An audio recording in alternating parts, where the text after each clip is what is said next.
Hi ಗೆಳೆಯರೆ, ನಮಸ್ಕಾರ. Welcome back to Rudragowda channel. Hope you all are fantastic. ಸ್ನೇಹಿತರೆ, ಈ ಒಂದು ವಿಡಿಯೋದಲ್ಲಿ ನಮ್ಮ ಅಪ್ಕಮಿಂಗ್ ಕೆಇ ಎಕ್ಸಾಮ್ಗೆ ಇಂಪಾರ್ಟೆಂಟ್ ಆಗಿರ್ತಕ್ಕಂಥ ಪ್ರಮುಖ ಕಂಪ್ಯೂಟರ್ ಪ್ರಶ್ನೆಗಳನ್ನು ಡಿಸ್ಕಸ್ ಮಾಡ್ತಾ ಹೋಗೋಣ. ಹೋಪ್ ನೀವೇನಾದರೂ ಫಸ್ಟ್ ಟೈಮ್ ನಮ್ಮ ಚಾನಲ್ನ ವಿಸಿಟ್ ಮಾಡಿದರೆ ಸಬ್ಸ್ಕ್ರೈಬ್ ಮಾಡೋದನ್ನು ಮರಿಬೇಡಿ. ಯಾಕಂದರೆ ಇದೇ ರೀತಿಯಾಗಿರ್ತಕ್ಕಂಥ ಇಂಪಾರ್ಟೆಂಟ್ ಕಂಟೆಂಟ್ ನಮ್ಮ ಚಾನಲಲ್ಲಿ ಅಪ್ಲೋಡ್ ಆಗ್ತಾ ಇರುತ್ತೆ.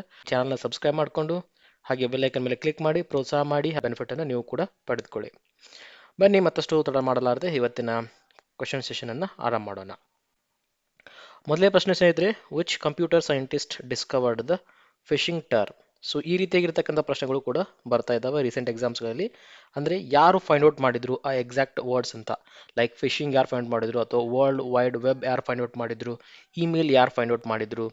ಸೊ ಈ ಥರದ ಪ್ರಶ್ನೆಗಳು ಬರ್ತಾ ಇರ್ತಾವಲ್ವಾ. ಸೊ ಹಾಗಾಗಿ ಇಲ್ಲಿ ನಾವು ಕೇಳ್ತಾ ಇರೋದು ಫಿಶಿಂಗ್ ಟರ್ಮ್ ಅನ್ನು ಫೈಂಡ್ ಔಟ್ ಮಾಡಿದವರು ಯಾರು? John Hopkins, Khan B Smith, Charles Babbage and Alan Turing ಅಂತ ಆಪ್ಷನ್ ಕೊಟ್ಟಿದ್ದಾರೆ. ಈ ಒಂದು ಪ್ರಶ್ನೆಗೆ ಸರಿಯಾದ ಉತ್ತರ option B, Khan B Smith ಅವರು. ಓಕೆ, ಖಾನ್ ಬಿ ಸ್ಮಿತ್ ಅವರು ಫಿಶಿಂಗ್ ಅಂತಕ್ಕಂಥ ಒಂದು ಟರ್ಮ್ ಅನ್ನ ಕಾಯಿನ್ ಮಾಡಿದ್ದಾರೆ. ಚಾರ್ಲ್ಸ್ ಬ್ಯಾಬೇಜ್ ಅಂತ ಬಂದಾಗ ಇವರಿಗೆ ಫಾದರ್ ಆಫ್ ದ ಕಂಪ್ಯೂಟರ್ ಅಂತೇಳಿ ಕರೀತಾರೆ, ಕಂಪ್ಯೂಟರ್ನ ಪಿತಾಮಹ. So what is phishing? It is first important. ಅದ್ರದ್ದು ಮೀನಿಂಗ್ ಅನ್ನು ಅರ್ಥ ಮಾಡ್ಕೋಬೇಕು, ಏನಿದು ಅಂತ ಹೇಳ್ಬಿಟ್ಟು. ಯಾಕಂದ್ರೆ ಎಕ್ಸಾಮಲ್ಲಿ ಜಸ್ಟ್ ಈ ಟರ್ಮ್ ಅನ್ನ ಫೈಂಡ್ ಔಟ್ ಮಾಡಿದಾರೆ ಅಷ್ಟೇ ಅಲ್ಲ, ಇದರದ ರಿಲೇಟೆಡ್ ಹಲವಾರು ಪ್ರಶ್ನೆಗಳು ಕೂಡ ಬಂದಿದ್ದಾವೆ. ಫಿಶಿಂಗ್ ಅಂದ್ರೆ ಏನಂತ ನಾವು ತಿಳ್ಕೋಬೇಕು. ಇದಕ್ಕೊಂದು ಬೆಸ್ಟ್ ಎಕ್ಸಾಂಪಲ್ ಅನ್ನ ಕೊಡ್ತಾ ಹೋಗ್ತೀವಿ, ನಿಮಗೆ ಈಸಿಲಿಯಾಗಿ ಅರ್ಥ ಆಗ್ತದೆ. Okay, yes. ಸಾಮಾನ್ಯವಾಗಿ ನಮ್ಮ ಮೊಬೈಲ್ಸ್ಗಳಿಗೆ ಮೆಸೇಜಸ್ಗಳು ಬರ್ತಾ ಇರ್ತಾವೆ. ಏನಂತ ಹೇಳಿ, 24 ಗಂಟೆಯಲ್ಲಿ ನೀವು ಈ ಬ್ಯಾಂಕ್ ಡೀಟೇಲ್ಸ್ ಅನ್ನ ಸಬ್ಮಿಟ್ ಮಾಡಿಲ್ಲ ಅಂದ್ರೆ ನಿಮ್ಮ ಅಕೌಂಟ್ ಲಾಕ್ ಆಗ್ತದ ಅಥವಾ ನಿಮ್ಮ ಅಕೌಂಟ್ ಡಿಆಕ್ಟಿವೇಟ್ ಆಗ್ತದ ಅಂತ ಹೇಳ್ಬಿಟ್ಟು. ಸೊ ಅವಾಗ ಏನ್ ಮಾಡ್ತೀವಿ ನಾವು, ಸಡನ್ ಆಗಿ ಒಂದು ಟೆನ್ಷನ್ಗೋಸ್ಕರನೋ ಅಥವಾ ಏನೋ ಒಂದು ಆಗ್ಬಿಡುತ್ತೋ ಅಂತ ಭಯ ಪಡ್ಕೊಂಡ್ಬಿಟ್ಟು ಅವ್ರು ಕೊಟ್ಟಿರ್ತಕ್ಕಂಥ ಲಿಂಕ್ ಮೇಲೆ ಕ್ಲಿಕ್ ಮಾಡಿಬಿಟ್ಟು ಲಾಗಿನ್ ಆಗ್ತೀವಿ. ಲಾಗಿನ್ ಆಗಿ ಡೀಟೇಲ್ಸನ್ನು ಎಂಟರ್ ಮಾಡೋಕ್ಕೆ ಟ್ರೈ ಮಾಡ್ತೀವಿ. ಆ ವೆಬ್ ಪೇಜ್ ಏನಿದೆಯಲ್ಲ, ಎಕ್ಸಾಕ್ಟ್ ನಮ್ಮ ಬ್ಯಾಂಕ್ ಪೇಜ್ ಥರನೇ ಇರ್ತದೆ. ಫಾರ್ ಎಕ್ಸಾಂಪಲ್, ನಿಮ್ಮದು HDFC ಬ್ಯಾಂಕ್ ಇತ್ತಂದರೆ HDFC ಬ್ಯಾಂಕ್ದ ವೆಬ್ ಪೇಜ್ ಹೆಂಗಿದೆಯಲ್ಲ ಅದೇ ಥರ ಅನಿಸ್ತದೆ. ನೀವು ಆ ವೆಬ್ಸೈಟ್ ಮೇಲೆ ಕ್ಲಿಕ್ ಮಾಡಿ ಈ ಲಾಗಿನ್ ಡೀಟೇಲ್ಸನ್ನು ಎಂಟರ್ ಮಾಡಿದಾಗ, ಅಂದರೆ ಯೂಸರ್ ನೇಮ್ ಮತ್ತು ಪಾಸ್ವರ್ಡನ್ನು ಎಂಟರ್ ಮಾಡಿದಾಗ ಆಟೋಮೆಟಿಕ್ ಆಗಿ ಅದು ಹ್ಯಾಕ್ ಆಗಿಬಿಡ್ತದೆ. ಇನ್ ದ ಸೆನ್ಸ್ ಈ ಡೀಟೇಲ್ಸ್ ಎಲ್ಲ ಹೋಗಿಬಿಡ್ತಾವ, ಹ್ಯಾಕರ್ ಹತ್ರ ಹೋಗಿಬಿಡ್ತದೆ. ಇದನ್ನು ನಾವು ಫಿಶಿಂಗ್ ಅಂತೇಳಿ ಕರಿತೀವಿ. ಓಕೆ, ಕೇವಲ ಲಿಂಕ್ಗಳ ಮುಖಾಂತರ ಅಷ್ಟೇ ಅಲ್ಲ, ಸಮ್ಟೈಮ್ಸ್ ನಿಮಗೆ ಫೋನ್ಗಳು ಕೂಡ ಬರ್ತಾವ, ಕರೆ ಬರ್ತದ, ಫೋನ್ ಮಾಡಿ ಹೇಳ್ತಾರ. ಸೊ ಇದು ಒಂದು ಇಂಪಾರ್ಟೆಂಟ್ ಮಾಹಿತಿ ಅದ, ಇದನ್ನು ನೀವು ಫಾಲೋ ಮಾಡಲಿಲ್ಲ ಅಂದರೆ ನಿಮ್ಮ ಮೊಬೈಲ್ ಡಿಆಕ್ಟಿವೇಟ್ ಆಗುತ್ತೆ ಅಥವಾ ಸಿಮ್ ಡಿಆಕ್ಟಿವೇಟ್ ಆಗುತ್ತೆ. ಬರ್ತಾ ಇರ್ತಾವಲ್ಲ ಈ ಥರದ ಪ್ರಶ್ನೆಗಳು ಅಥವಾ ಈ ಥರದ ಕಾಲ್ಗಳು ನಿಮಗೆ. ಎಸ್, ಸೊ ಅದನ್ನು ನಾವು ಫಿಶಿಂಗ್ ಅಂತ ಕರಿತೀವಿ. ಸೊ ಈ ಫಿಶಿಂಗ್ ಅಲ್ಲಿ ಕೆಲವೊಂದಿಷ್ಟು ಬೇರೆ ಬೇರೆ ಟೈಪ್ಸ್ ಬರ್ತದೆ. First one is most commonly ಯಾವುದಪ್ಪ ಅಂದರೆ ಇಮೇಲ್ ಫಿಶಿಂಗ್. ಅಂದರೆ ನಾನು ಈಗಲೇ ಹೇಳಿರೋಂಗೆ ಇಮೇಲ್ಗಳ ಮುಖಾಂತರ ನಿಮಗೆ ಮೋಸವನ್ನು ಮಾಡೋದು, ಮೇಲ್ ಬಂದ್ಬಿಡೋದು. ನಿಮ್ಮ ಬ್ಯಾಂಕ್ ಡೀಟೇಲ್ಸನ್ನು ಸಬ್ಮಿಟ್ ಮಾಡಲಿಲ್ಲ ಅಂದರೆ ಅಕೌಂಟ್ ಡಿಆಕ್ಟಿವೇಟ್ ಆಗ್ತದೆ. ಯಾರಾದರೂ ಅಕೌಂಟ್ ಡೀಟೇಲ್ಸನ್ನು ಕೇಳ್ತಾರ ಇಮೇಲಲ್ಲಿ, ಇನ್ನೂ ಅದನ್ನು ಯಾವುದೇ ರೀತಿಯಾಗಿರ್ತಕ್ಕಂಥ ಅಥಾರಿಟಿ ಇಲ್ಲ, ಬ್ಯಾಂಕ್ನವರು ಕೂಡ ಕೇಳೋದಿಲ್ಲ ಹಾಗೆ ಅಲ್ವಾ. ಸೊ ಮೋಸ್ಟ್ ಕಾಮನ್ ಯಾವುದಪ್ಪ ಅಂದರೆ ಇಮೇಲ್ ಫಿಶಿಂಗ್. ಸೊ ಎರಡನೇದಾಗಿ ಬರ್ತಕ್ಕಂಥದ್ದು ಇದೇ ರೀತಿ ಈ ಫಿಶಿಂಗ್ ಕ್ಯಾಟಗರಿಯಲ್ಲಿ ಸ್ಪಿಯರ್ ಫಿಶಿಂಗ್ ಅಂತ ಬರ್ತದೆ. ಯಾವುದು? Spear fishing. ಓಕೆ, ಕೇಳ್ಬಿಡೋದು ನಿಮಗೆ ಮಾಚ್ ದ ಫಾಲೋಯಿಂಗ್ ಅಲ್ಲಿ. ಇಮೇಲ್ ಫಿಶಿಂಗ್ ಅಂದ್ರೆ ಏನು, ಸ್ಪಿಯರ್ ಅಂದ್ರೆ ಏನು, ಕೆಳಗಡೆ ಕೆಲವೊಂದಿಷ್ಟು ಕೊಡ್ತಾ ಹೋಗ್ತೀನಿ. ಸ್ಪಿಯರ್ ಫಿಶಿಂಗ್ ಅಂದ್ರೆ a personalised attack targeting you specifically. Okay, so personalise ಆಗಿ ಅಟ್ಯಾಕ್ ಮಾಡ್ತಾ ಇದ್ರೆ ಅದು ಸ್ಪಿಯರ್ ಫಿಶಿಂಗ್. ಇಮೇಲ್ಗಳ ಮುಖಾಂತರ ಅಟ್ಯಾಕ್ ಮಾಡ್ತಾ ಇದ್ರೆ ಅದು ಇಮೇಲ್ ಫಿಶಿಂಗ್.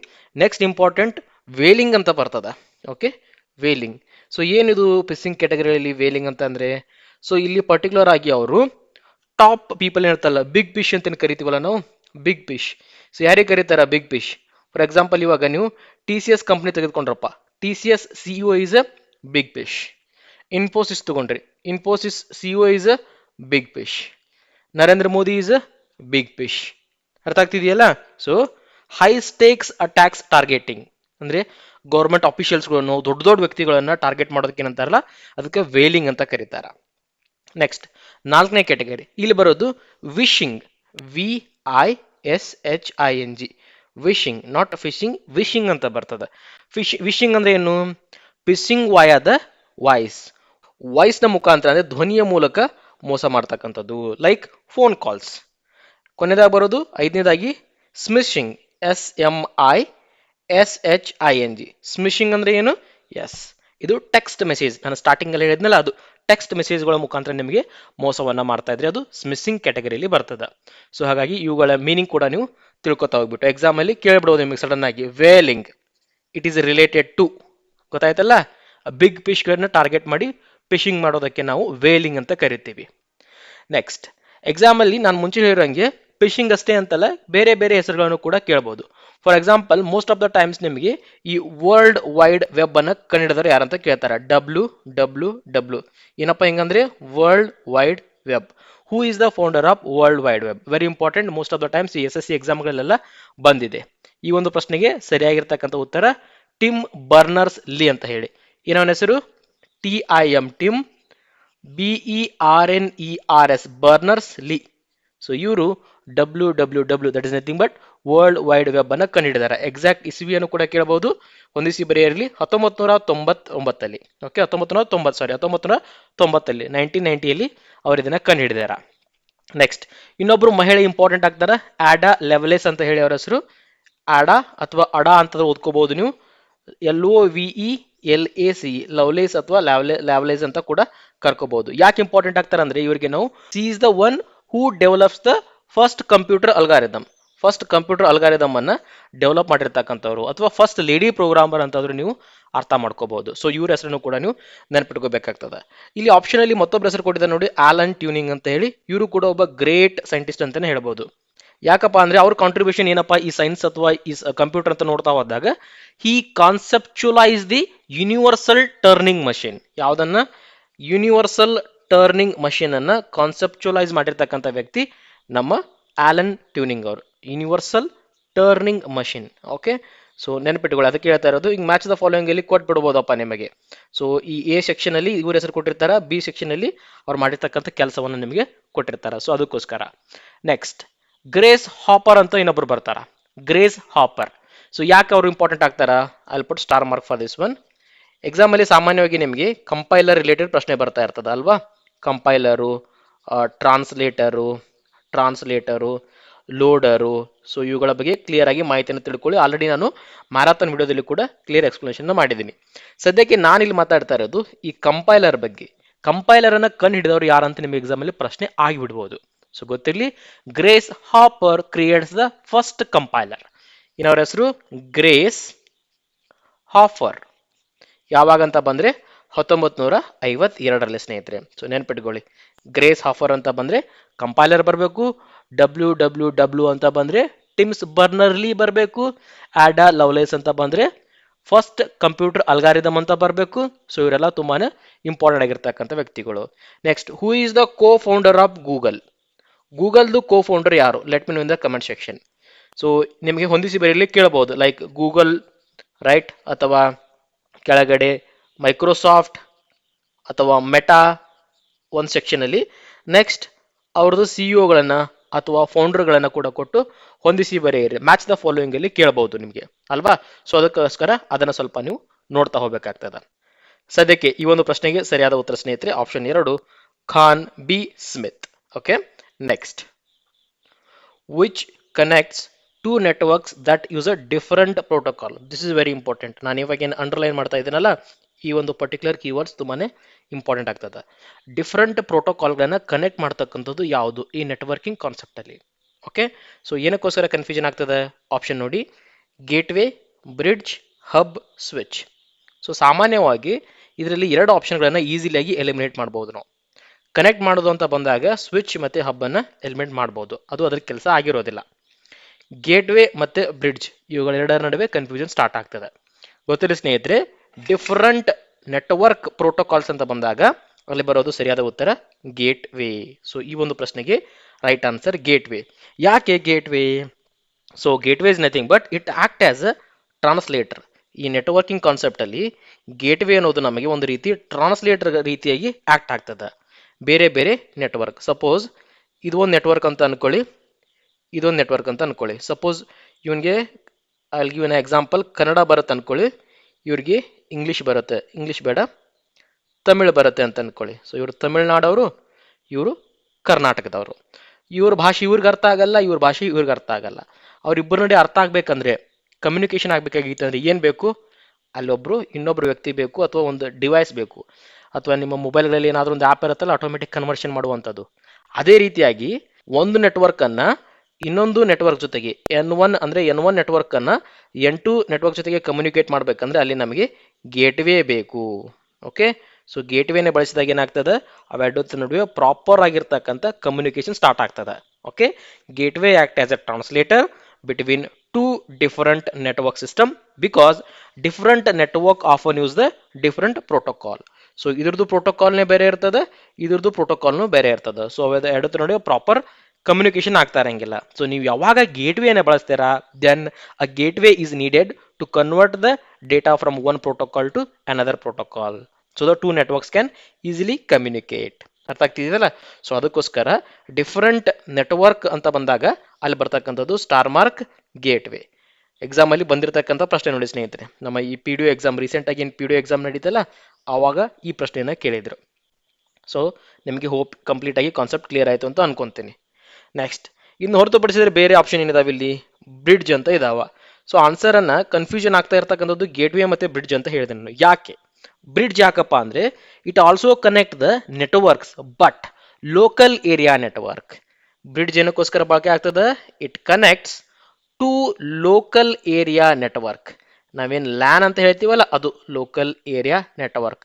ಎಕ್ಸ್ಪಾಂಡ್ ಲ್ಯಾನ್ ಅಂತ ಎಕ್ಸಾಂಪಲ್ ಪ್ರಶ್ನೆ ಆಗಿದೆ ನೋಡಿ.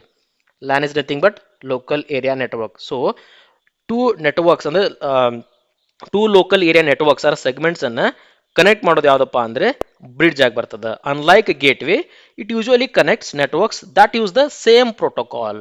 ಒಂದೇ ಪ್ರೋಟೋಕಾಲ್ ಅನ್ನು ಬಳಕೆ ಮಾಡ್ತಕ್ಕಂಥವುದರನ್ನು ಕನೆಕ್ಟ್ ಮಾಡೋದಾಗಿತ್ತಂದ್ರೆ ಅಲ್ಲಿ ಬ್ರಿಡ್ಜ್ನ ಬಳಕೆ ಮಾಡಿ, ಬೇರೆ ಬೇರೆ ಪ್ರೋಟೋಕಾಲ್ಗಳನ್ನು ಬಳಕೆ ಮಾಡ್ತಾ ಇತ್ತಂದ್ರೆ ಅಲ್ಲಿ ಕನೆಕ್ಟ್ ಮಾಡೋದಾಗಿತ್ತಂದ್ರೆ ಗೇಟ್ವೇಯನ್ನು ಬಳಕೆ ಮಾಡಬೇಕು. ಸೊ ನೆಟ್ವರ್ಕ್ ಲೆವೆಲಲ್ಲಿ ಎಲ್ಲಿ ಯೂಸ್ ಆಗ್ತದಪ್ಪ ಈ ಬ್ರಿಡ್ಜ್ ಅಂತ ನೋಡ್ತಾ ಹೋದರೆ data link layer. Data link layer ನಮ್ಮದು OSI ಮಾಡೆಲ್ ಅಂತ ಒಂದು ಕಾನ್ಸೆಪ್ಟ್ ಬರ್ತದೆ ಕಂಪ್ಯೂಟರಲ್ಲಿ, OSI ಮಾಡೆಲ್. ಸೊ ಅದ್ರ ಬಗ್ಗೆ ಡಿಟೇಲ್ಡ್ ಆಗಿ ಒಂದು ವಿಡಿಯೋ ಮಾಡಿದ್ದೀನಿ, ಕಂಪ್ಯೂಟರ್ ಅಡ್ವಾನ್ಸ್ ಟಾಪಿಕ್ಸ್ ಅಂತಕ್ಕಂಥ ಒಂದು ಮ್ಯಾರಥಾನ್ ವಿಡಿಯೋದಲ್ಲಿ. ನೀವೇನಾದರೂ ಇನ್ನೂ ಅದನ್ನು ನೋಡಿಲ್ಲ ಅಂದರೆ ನೋಡಿ, ಡೆಫಿನೆಟ್ ಆಗಿ ತುಂಬಾ ಹೆಲ್ಪ್ ಆಗ್ತದೆ. ಅದರಲ್ಲಿ ಡೀಟೇಲ್ ಎಕ್ಸ್ಪ್ಲೇಷನ್ ಮಾಡಿದ್ದೀನಿ. OSI ಮಾಡೆಲ್ ಅಂದರೆ ಏನು, ಅದರಲ್ಲಿ ಎಷ್ಟು ಬೇರೆ ಬೇರೆ ಕ್ಯಾಟಗರಿಗಳಿದಾವೆ, ಸೊ ಅವು ಯಾವ ರೀತಿಯಾಗಿ ಡೇಟಾವನ್ನು ಟ್ರಾನ್ಸ್ಫರ್ ಮಾಡ್ತದೆ, ಕಂಪ್ಲೀಟ್ ಮಾಹಿತಿಯನ್ನು ಕೊಟ್ಟಿದ್ದೀನಿ. ಈ OSI ಲೇಯರಲ್ಲಿ ಬರ್ತಕ್ಕಂಥ ಒಂದು ಇಂಪಾರ್ಟೆಂಟ್ ಲೇಯರ್ ಯಾವುದಪ್ಪ ಅಂದರೆ ಡೇಟಾ ಲಿಂಕ್ ಲೇಯರ್. ಸೊ ಆ ಡೇಟಾ ಲಿಂಕ್ ಲೇಯರಲ್ಲಿ ನಾವು ಈ ಬ್ರಿಡ್ಜನ್ನು ಬಳಕೆ ಮಾಡ್ಕೋತೀವಿ ಸ್ನೇಹಿತರೆ. ಓಕೆ, ನೆಕ್ಸ್ಟ್ ಮುಂದಿನ ಪ್ರಶ್ನೆ ಅಂದರೆ ಮುಂದಿನ ಆಪ್ಷನ್ ಅಲ್ಲಿ ಕೊಟ್ಟಿರ್ತಕ್ಕಂಥದ್ದು ಹಬ್ ಅಂತ ಕೊಟ್ಟಿದ್ದಾರೆ. ಹಬ್ ಅಂದ್ರೆ ಏನು? It is just a basic device that connect multiple computers in a single network. ಆದರೆ ಇದಕ್ಕೆ ಯಾವುದೇ ರೀತಿಯಾಗಿರ್ತಕ್ಕಂಥ ಇಂಟೆಲಿಜೆನ್ಸ್ ಇರಲ್ಲ. ಯಾರಿಗೆ ಡೇಟಾ ಕಳಿಸ್ಬೇಕು, ಯಾರಿಗೆ ಕಳಿಸ್ಬಾರ್ದು, ಸೊ ಏನಿರಲ್ಲ ಇದಕ್ಕೆ. ಸಪೋಸ್ ಇಲ್ಲಿ ನಿಮ್ಮದು ಹಬ್ ಅಂತ ಅನ್ಕೊಳ್ಳಿ. ಸೊ ಇದಕ್ಕೆ ಬೇರೆ ಬೇರೆ ಡಿವೈಸ್ಗಳು ಕನೆಕ್ಟ್ ಆಗಿದಾವೆ ಅಂತ ಕಳ್ಕೊಳ್ಳಿ. ಇದು A, ಇದು B, ಇದು C. ಇಲ್ಲಿ ಯಾವುದೋ ಒಂದು ಮಾಹಿತಿ ಬರ್ತಾ ಇದೆ ಒಂದು ಕಂಪ್ಯೂಟರಿಂದ. ಸೊ ಈ ಹಬ್ಗೆ ಇಂಟೆಲಿಜೆನ್ಸ್ ಇಲ್ಲ. ಪರ್ಟಿಕ್ಯುಲರ್ ಇಲ್ಲಿ ಬರ್ತಕ್ಕಂಥ ಡೇಟಾವನ್ನು A ಕಳಿಸ್ಬೇಕಾ, B ಕಳಿಸ್ಬೇಕಾ, C ಕಳಿಸ್ಬೇಕಾ, ನೋ, ಯಾವುದೇ ರೀತಿಯಾಗಿರ್ತಕ್ಕಂಥ ಮಾಹಿತಿ ಇಲ್ಲ ಇದಕ್ಕೆ. ಬಟ್ ಅದೇ ನೀವು ಸ್ವಿಚ್ ಅಂತ ತೆಗೆದುಕೊಂಡು ನೋಡ್ತಾ ಹೋದಾಗ ಇದಕ್ಕೆ ಇಂಟೆಲಿಜೆನ್ಸ್ ಇದೆ, ಯಾವುದಕ್ಕೆ ಕಳಿಸ್ಬೇಕಂತಕ್ಕಂಥ ಇಂಟೆಲಿಜೆನ್ಸ್ ಇದೆ. That is the main difference. Hub ಅಂತ ಬಂದಾಗ it broadcast the data to all the connected ports even if the data is meant for only one specific computer or not. Okay, so data ಯಾವುದಕ್ಕೆ ಬೇಕಾಗಿದೆ ಅನ್ನೋದನ್ನ ಏನು ಥಿಂಕೇ ಮಾಡಲ್ಲ, ಅದು ಬಂದಿರೋದೆಲ್ಲವನ್ನು automatic ಆಗಿ ಕಳಿಸಿಬಿಡ್ತದೆ. But switch ಅಲ್ಲಿ ಹಂಗಲ್ಲ, ಸ್ವಿಚ್ಗೆ ಒಂದು ಕೆಪಾಬಿಲಿಟಿ ಇರ್ತದೆ. ಸೊ ಯಾರಿಗೆ ಕಳಿಸ್ಬೇಕು ಅನ್ನೋದನ್ನ ಅರ್ಥ ಮಾಡ್ಕೊಳ್ಳೋ ಕೆಪಾಬಿಲಿಟಿ ಯಾವುದಕ್ಕದ, ಸ್ವಿಚ್ಗೆ ಅದ, by using the MAC address. So that is the main difference. So ಈ ಹಬ್ ಅಂತ ಬಂದಾಗ ಇದು ಪ್ರಾಪರ್ ಆಗಿ ನೋಡ್ತಾ ಹೋದ್ರೆ ಫಿಸಿಕಲ್ ಲೇಯರ್ ಅಂತ ಬರ್ತದೆ, ಅಲ್ಲಿ ಆಕ್ಟ್ ಆಗ್ತದೆ. ಸೊ ನಾನೇನು OSI ಮಾಡೆಲ್ ಅಂತ ಹೇಳಿದ್ನಲ್ಲ, ಆ OSI ಮಾಡೆಲ್ ಅಲ್ಲಿ ಫಸ್ಟ್ ಬರ್ತಕ್ಕಂಥದ್ದು ಯಾವುದೇ ಫಿಸಿಕಲ್ ಲೇಯರ್, ಅಲ್ಲಿ ಬರ್ತಕ್ಕಂಥದ್ದು ಹಬ್. ಈ ಸ್ವಿಚ್ ಬರೋದು ನಮಗೆ ಡೇಟಾ ಲಿಂಕ್ ಲೇಯರ್ ಅಲ್ಲಿ. Let me write it down. Switch ಬರೋದು ಡೇಟಾ ಲಿಂಕ್ ಲೇಯರ್ ಅಲ್ಲಿ, ಹಬ್ ಬರೋದು ಫಿಸಿಕಲ್ ಲೇಯರ್ ಅಲ್ಲಿ. Physical layer which is the top most layer in the OSI model ಅಂತ ಎಕ್ಸಾಂಪಲ್ ಆಗಿದೆ ನೋಡಿ. Which is the top most layer in the OSI model. Let me know in the comment section ಯಾವ್ದಾಗ್ತದಪ್ಪ ಅಂತ ಹೇಳ್ಬಿಟ್ಟು. ಓಕೆನಾ, next. So over all ಹೇಳಬೇಕಾಗಿತ್ತಂದ್ರೆ hub ಮತ್ತೆ switch ಅಂತ ಬಂದಾಗ ಇವು connect the devices within one network. Bridge ಅಂತ ಬಂದಾಗ connect the devices in a similar network. Gateway ಅಂತ ಬಂದಾಗ connect the to dissimilar networks ಅಥವಾ ಟು ಡಿಫರೆಂಟ್ ನೆಟ್ವರ್ಕ್ಸ್. ಅರ್ಥ ಆಯ್ತಲ್ಲ ನಿಮಗೆ? ಹೋಪ್ ಕಂಪ್ಲೀಟ್ ಕಾನ್ಸೆಪ್ಟ್ ಕ್ಲಿಯರ್ ಆಯಿತು ಅಂತ ಅನ್ಕೊಂತೀನಿ. ಗೇಟ್ವೇ, ಬ್ರಿಡ್ಜ್, ಹಬ್ ಮತ್ತೆ ಸ್ವಿಚ್. ಸೊ ಸದ್ಯಕ್ಕೆ ಈ ಒಂದು ಪ್ರಶ್ನೆಗೆ ಡಿಫರೆಂಟ್ ಪ್ರೋಟೋಕಾಲ್ ಇರೋ ಕಾರಣಕ್ಕೋಸ್ಕರ option A is the right answer. Next question, which of the following is not a application software? ಈ ಕೆಳಗಡೆ ಕೊಟ್ಟಿರ್ತಕ್ಕಂಥದ್ರಲ್ಲಿ ಯಾವುದು ಅಪ್ಲಿಕೇಶನ್ ಸಾಫ್ಟ್ವೇರ್ ಅಲ್ಲ? ಸೊ ಹೈ ಲೆವೆಲ್ ನೋಡ್ತಾ ಹೋದಾಗ ಸಾಫ್ಟ್ವೇರ್ ಅಂತ ಮೊದಲಿಗೆ ಕಾನ್ಸೆಪ್ಟ್ ಬರ್ತದ. ಈ ಸಾಫ್ಟ್ವೇರ್ ಅಲ್ಲಿ ಡಿಫ್ರೆಂಟ್ ಟೈಪ್ಸ್ ನೋಡ್ತೀವಿ ನಾವು. ಒಂದು ಅಪ್ಲಿಕೇಶನ್ ಸಾಫ್ಟ್ವೇರ್, ಎರಡು ಯುಟಿಲಿಟಿ ಸಾಫ್ಟ್ವೇರ್, ಮೂರು ಸಿಸ್ಟಮ್ ಸಾಫ್ಟ್ವೇರ್ ಅಂತ ಹೇಳಿ. Okay, so software is nothing but one which is you can touch, ಯಾವುದನ್ನ sorry which you cannot touch, ಯಾವುದನ್ನ ಟಚ್ ಮಾಡೋಕ್ಕಾಗಲ್ಲ ನಿಮ್ಮ ಕೈಯಿಂದ, ಅದನ್ನ ಸಾಮಾನ್ಯವಾಗಿ ನಾವೇನಂತ ಹೇಳ್ತೀವಿ, ಸಾಫ್ಟ್ವೇರ್ ಅಂತ ಹೇಳ್ತೀವಿ. ಅದರೊಳಗಡೆ ಅಪ್ಲಿಕೇಶನ್, ಯುಟಿಲಿಟಿ ಮತ್ತು ಸಿಸ್ಟಮ್ ಸಾಫ್ಟ್ವೇರ್ ಅಂತ ಮೂರು ಕ್ಯಾಟಗರಿ ಮಾಡ್ತೀವಿ. ಅಪ್ಲಿಕೇಶನ್ ಅಂದ್ರೆ ಏನು? ಒಂದು ಸ್ಪೆಸಿಫಿಕ್ ಟಾಸ್ಕ್ ಅನ್ನ ಮಾಡೋ ಸಲುವಾಗಿ, ಓಕೆ, ನಮ್ಮ ಒಂದು ಬಳಕೆಗೋಸ್ಕರ ನಾವು ನಮ್ಮ ಕಂಪ್ಯೂಟರ್ ಅಥವಾ ಲ್ಯಾಪ್ಟಾಪ್ ಅಲ್ಲಿ ಇನ್ಸ್ಟಾಲ್ ಮಾಡ್ಕೊಂಡಿರ್ತೀವಿ, ನಮ್ಮ ಯೂಸೇಜ್ಗೋಸ್ಕರ ಇದನ್ನ ಇನ್ಸ್ಟಾಲ್ ಮಾಡ್ಕೋತೀವಿ, ಅಂತವುಗಳಿಗೆ ಅಪ್ಲಿಕೇಶನ್ ಸಾಫ್ಟ್ವೇರ್ ಅಂತ ಕರಿತೀವಿ. ಸಿಸ್ಟಮ್ ಸಾಫ್ಟ್ವೇರ್ ಅಂದ್ರೆ ಇವು ಸಿಸ್ಟಮ್ಗೆ ಅವಶ್ಯಕತೆ ಇದೆ, ಸಿಸ್ಟಮ್ ಪ್ರಾಪರ್ ಆಗಿ ರನ್ ಆಗಬೇಕಾಗಿತ್ತಂದ್ರೆ ಇವುಗಳು ಮಸ್ಟ್ ಅಂಡ್ ಶುಡ್ ಇರಲೇಬೇಕು. ಫಾರ್ ಎಕ್ಸಾಂಪಲ್, ನೀವಾಗ ಆಪರೇಟಿಂಗ್ ಸಿಸ್ಟಮ್ ಅಂತ ಅನ್ಕೊಳ್ಳಿ, operating system is also software. ಈ ಸಾಫ್ಟ್ವೇರ್ ಇದ್ರೆ ಮಾತ್ರ ಅದು ರನ್ ಆಗ್ತದೆ, ಅದರ್ವೈಸ್ ರನ್ ಆಗಕ್ ಆಗಲ್ಲ. ಸೊ ಅದನ್ನ ನಾವು ಸಿಸ್ಟಮ್ ಸಾಫ್ಟ್ವೇರ್ ಅಂತ ಕರಿತೀವಿ. ಯುಟಿಲಿಟಿ ಸಾಫ್ಟ್ವೇರ್ ಅಂದ್ರೆ ಏನು? ಈ ಸಿಸ್ಟಮ್ ಸಾಫ್ಟ್ವೇರ್ ಪರ್ಫಾರ್ಮೆನ್ಸ್ ಅನ್ನ ಇನ್ಕ್ರೀಸ್ ಮಾಡೋ ಸಲುವಾಗಿ ಏನು ಬಳಕೆ ಮಾಡ್ತಾರಲ್ಲ ಸಾಫ್ಟ್ವೇರ್ಸ್ ಗಳನ್ನ, ಅದನ್ನ ಯುಟಿಲಿಟಿ ಸಾಫ್ಟ್ವೇರ್ ಅಂತ ಕರಿತೀವಿ. ಫಾರ್ ಎಕ್ಸಾಂಪಲ್, ಇದಕ್ಕೆ ಬೆಸ್ಟ್ ಹೇಳ್ಬೇಕಂದ್ರೆ ಆಂಟಿ ವೈರಸ್. ಸೊ ಯಾವುದೇ ರೀತಿಯಾಗಿರ್ತಕ್ಕಂಥ ವೈರಸ್ ಅಟ್ಯಾಕ್ ಆಗಬಾರ್ದಾಗಿತ್ತು ಅಂದ್ರೆ ನಮ್ಮ ಕಂಪ್ಯೂಟರ್ ಏನ್ ಮಾಡ್ತೀವಿ ನಾವು, ಅಲ್ಲಿ ಆಂಟಿ ವೈರಸ್ ಅನ್ನು ಇನ್ಸ್ಟಾಲ್ ಮಾಡ್ತೀವಿ. ಆಂಟಿ ವೈರಸ್ ಇನ್ಸ್ಟಾಲ್ ಮಾಡಿದ್ರೆ ಏನಾಯ್ತು, ವೈರಸ್ ಅಟ್ಯಾಕ್ ಆಗಲ್ಲ, ವೈರಸ್ ಫ್ರೀ ಲ್ಯಾಪ್ಟಾಪ್ ಆಗಿರ್ತದೆ. ಸೊ ಪ್ರಾಪರ್ ಆಗಿ ನಮ್ದೇನಾಗ್ತದೆ, ಕಂಪ್ಯೂಟರ್ ಹ್ಯಾಂಡಲ್ ಆಗ್ತಾ ಇರುತ್ತೆ. ಯಾವುದೇ ರೀತಿಯಾಗಿರ್ತಕ್ಕಂಥ ಸ್ಟ್ರಕ್ ಆಗೋದು ಅಥವಾ ಸ್ವಿಚ್ ಆಫ್ ಆಗೋದು ಆಟೋಮೆಟಿಕ್ ಆಗಿ, ಅಂದ್ರೆ ಶಟ್ ಡೌನ್ ಆಗೋದು ಏನೂ ಆಗಲ್ಲ. Okay, coming back to this question, ಇಲ್ಲಿ ಏನ್ ಕೇಳ್ತಾ ಇದ್ದಾರೆ ಅವರು, ನಾಟ್ ಎ ಅಪ್ಲಿಕೇಶನ್ ಸಾಫ್ಟ್ವೇರ್ ಅಂತ ಕೇಳ್ತಾ ಇದ್ದಾರೆ. MS office, payroll and Linux ಅಂತ ಕೊಟ್ಟಿದ್ದಾರೆ. ಈ ಒಂದು ಪ್ರಶ್ನೆಗೆ ಸರಿಯಾಗಿರ್ತಕ್ಕಂಥ ಉತ್ತರ ಸ್ನೇಹಿತರೆ option 4, Linux. So MS office ಅಂತ ಬಂದಾಗ ಇದು ನಮ್ಮ ಲಾಭಕ್ಕೋಸ್ಕರ ನಾವು ಇನ್ಸ್ಟಾಲ್ ಮಾಡ್ಕೊಳ್ತಕ್ಕಂಥದ್ದು ನಮ್ಮ ಮಷಿನ್ಗಳಲ್ಲಿ. ಸೊ MS ಆಫೀಸ್ ಇನ್ಸ್ಟಾಲ್ ಮಾಡಿದ್ರೆ ಏನಾಗ್ತದೆ, ನಿಮಗೆ ಅಲ್ಲಿ ಎಕ್ಸೆಲ್ ಬರ್ತದ, ಅಥವಾ MS ವರ್ಡ್ ಬರ್ತದ, ಅಥವಾ ಅಲ್ಲಿ ಪವರ್ ಪಾಯಿಂಟ್ ಬರ್ತದ, ಒನ್ ನೋಟ್ ಬರ್ತದ. ಸೊ ಈ ರೀತಿಯಾಗಿರ್ತಕ್ಕಂಥ ಫೀಚರ್ಸ್ಗಳು ಆಟೋಮೆಟಿಕ್ ಆಗಿ ನಿಮ್ಮ ಲ್ಯಾಪ್ಟಾಪ್ಗೆ ಬರ್ತವೆ. ಅವುಗಳನ್ನ ಬಳಕೆ ಬಿಟ್ಟು ನಿಮ್ಮ ದೈನಂದಿನ ಕೆಲಸಗಳನ್ನ ಮಾಡ್ಕೋಬಹುದು, ಡೈಲಿ ಟಾಸ್ಕ್ ಅನ್ನ ಮಾಡ್ಕೋಬಹುದು. ಇವನ್ ಟ್ಯಾಲಿ ಅಂತ ಬಂದಾಗ ಇದು ಕೂಡ ಕ್ಯಾಲ್ಕುಲೇಷನ್ಗೋಸ್ಕರ ನಾವಾಗಿ ಇನ್ಸ್ಟಾಲ್ ಮಾಡ್ಕೊಳ್ತಕ್ಕಂಥದ್ದು. ಇವನ್ ಪೇರೋಲ್ ಸಿಸ್ಟಮ್ ಅಂತ ಬಂದಾಗ ಕೂಡ which we install it. But Linux ಅಂದ್ರೆ ಹಾಗಲ್ಲ, it comes under system software. System run ಆಗಬೇಕಾಗಿತ್ತಂದ್ರೆ ಈ ಒಂದು ಪರ್ಟಿಕ್ಯುಲರ್ ಸಾಫ್ಟ್ವೇರ್ ಬೇಕೇ ಬೇಕು. ನಾನ್ ವಿಂಡೋಸ್ ಆಪರೇಟಿಂಗ್ ಸಿಸ್ಟಮ್ ಅಂತ ಕರಿತೀವಿ. Linux is the non Windows operating system. So ಇದು ಬರೋದು ನಮಗೆ ಸಿಸ್ಟಮ್ ಸಾಫ್ಟ್ವೇರ್ ಕ್ಯಾಟಗರಿಯಲ್ಲಿ ಅಲ್ವಾ. ಸೊ ಹಾಗಾದ್ರೆ ಈ ಒಂದು ಪ್ರಶ್ನೆಗೆ ಸರಿಯಾದ ಉತ್ತರ option 4, it is not an application software, that is an as system software. Next, which is the sorry what is the storage device for the 5th generation of the computer? So generation related ಪ್ರಶ್ನೆ definite ಆಗಿ ಒಂದು ಬಂದೇ ಬರ್ತದೆ, ಯಾವುದೇ exam ಇರಲಿ, ಅದು KPSC ಅವ್ರು ನಡೆಸೋದಾಗಿರಲಿ ಅಥವಾ KE ದವರು ನಡೆಸೋದಾಗಿರಲಿ. ಯೂಶುವಲಿ ಕಂಪ್ಯೂಟರ್ ಜನರೇಷನ್ ಅಂತ ನೋಡ್ತಾ ಹೋದಾಗ ಒಂದು ಪ್ರಶ್ನೆ ಸಾಮಾನ್ಯವಾಗಿ ಬಂದೇ ಬರ್ತದೆ. ಇವನ್ ನಮ್ಮ ಮೊನ್ನೆ ನಡೆರ್ತಕ್ಕಂಥ ಎಕ್ಸಾಮ್ ಅಲ್ಲಿ ಕೂಡ ಇದರ ರಿಲೇಟೆಡ್ ಒಂದು ಪ್ರಶ್ನೆ ಆಗಿತ್ತು. ಹೋಪ್ ನಿಮಗೆ ಗೊತ್ತಿದೆ ಅಂತ ಅನ್ಕೊಂತೀನಿ. ಸದ್ಯಕ್ಕೆ ಅವ್ರು ಇಲ್ಲಿ ಕೇಳ್ತಾ ಇರೋದು 5ನೇ ಜನರೇಷನ್ ಅಲ್ಲಿ ಸ್ಟೋರೇಜ್ ಡಿವೈಸ್ ಆಗಿ ಯಾವ್ದು ಬಳಸ್ತಾ ಇದ್ರು? Magnetic drum, semiconductor, optical disc and magnetic core. ಸ್ನೇಹಿತರೆ ಗೊತ್ತಿರಲಿ, first of all magnetic drums ಅಂತ ಬಂದಾಗ ನಮಗೆ ಮೊದಲೇ ಜನರೇಷನ್ ಬರ್ತದೆ. Magnetic drum is for first generation. So ಅಲ್ಲಿ ಬಳಕೆ ಮಾಡ್ತಕ್ಕಂಥ ಡಿವೈಸ್ ಯಾವ್ದಾಗಿತ್ತು? ವ್ಯಾಕ್ಯೂಮ್ ಟ್ಯೂಬ್ಸ್ ಆಗಿತ್ತು. ಇದನ್ನ ಎಕ್ಸಾಮ್ ಅಲ್ಲಿ ಕೇಳಿದಾರೆ. ಸೊ ವ್ಯಾಕ್ಯೂಮ್ ಟ್ಯೂಬ್ಸ್ ಗಳ ಬಳಕೆ ಆಗ್ತಾ ಇತ್ತು. ಹಾಗೆ ಅಲ್ಲಿ ಮ್ಯಾಗ್ನೆಟಿಕ್ ಡ್ರಮ್ ಅನ್ನ ಯೂಸ್ ಮಾಡ್ತಾ ಇದ್ರು as a storage device. Next, magnetic core ಅಂತ ಬಂದಾಗ ಇದು ಸೆಕೆಂಡ್ ಜನರೇಷನ್ ಅಲ್ಲಿ. Magnetic core is in case of second generation. Second generation ಅಲ್ಲಿ ಏನು ಬಳಸ್ತಾ ಇದ್ರು ಸ್ವಿಚಿಂಗ್ ಡಿವೈಸ್ ಅಲ್ಲಿ? ಟ್ರಾನ್ಸಿಸ್ಟರ್. ಮೊದಲೇ ಜನರೇಷನ್ ಅಲ್ಲಿ ವ್ಯಾಕ್ಯೂಮ್ ಟ್ಯೂಬ್ಸ್, ಎರಡನೇದ್ರಲ್ಲಿ ಟ್ರಾನ್ಸಿಸ್ಟರ್. ಹಾಗಾದ್ರೆ ಸೆಮಿಕಂಡಕ್ಟರ್ ಎಲ್ಲಿ ಬಳಸ್ತಾ ಇದ್ರು? ಎಸ್, ಸೆಮಿಕಂಡಕ್ಟರ್ ಅಂತ ಬಂದಾಗ ಇದು ಬರೋದು ನಮಗೆ ಫೋರ್ತ್ ಜನರೇಷನ್ ಅಲ್ಲಿ. ಸೆಮಿಕಂಡಕ್ಟರ್ ಅಂತ ಬಂದಾಗ ಫೋರ್ತ್ ಜನರೇಷನ್ ಅಲ್ಲಿ. ಹಾಗೆ ಇಲ್ಲಿ ಏನು ಬಳಸ್ತಾ ಇದ್ರು? LSI, ಲಾರ್ಜ್ ಸ್ಕೇಲ್ ಇಂಟಿಗ್ರೇಷನ್ ಅಂತ ಕರಿತೀವಲ್ಲ ಅದನ್ನ, ಅಥವಾ VLSI ಅಂತ ಕೂಡ ಕರಿಬಹುದು.